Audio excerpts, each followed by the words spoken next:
এসেছি তার নাম হচ্ছে ফ্রেঞ্জিট, যার ভিতরে রয়েছে প্রোপেনটিকজল 0.5 মিলিগ্রাম এবং মেলট্রাসিন 10 মিলিগ্রাম হিসেবে।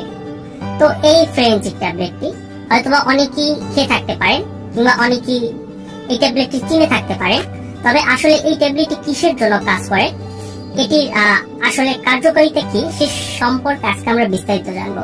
সাধারণত এই ফ্রেঞ্জিট ট্যাবলেটটি যাদের অ্যাংজাইটি কিংবা ডিপ্রেশনে ভুগছেন, অর্থাৎ উদ্বিগ্নতা কিংবা বিষণ্ণতায় ভুগছেন, যাদের শারীরিক ও মানসিক নানা রকমের সমস্যায় ভোগেন, দুর্বিষহ জীবন, উৎস উদ্দীপনা ও আনন্দের অভাব কিংবা নেতিবাচক অনুভূতি এই সকল নিয়ে জীবন যাপন করছেন, তাদের জন্য এই ফ্রেঞ্জিট ট্যাবলেটটি খুবই ভালো কাজ করে থাকে। তো এই অ্যাংজাইটি ও ডিপ্রেশনের ক্ষেত্রে এই ফ্রেঞ্জিট ট্যাবলেটটি ডাক্তাররা সাজেস্ট করে থাকে। এই ট্যাবলেটটি সাধারণত ট্যাবলেটটি খাবার নিয়ম কি সেটি আপনাদের আমি বলে দিচ্ছি।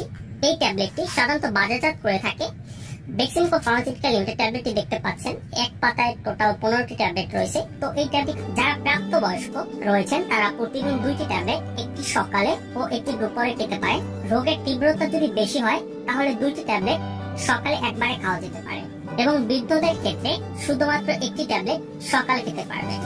শুধুমাত্র একটি, আমি আবারও বলছি, যারা প্রাপ্তবয়স্ক তারা প্রতিদিন 2টি ট্যাবলেট, একটি সকালে ও একটি দুপুরে খেতে পারেন এবং রোগের তীব্রতা যদি বেশি হয়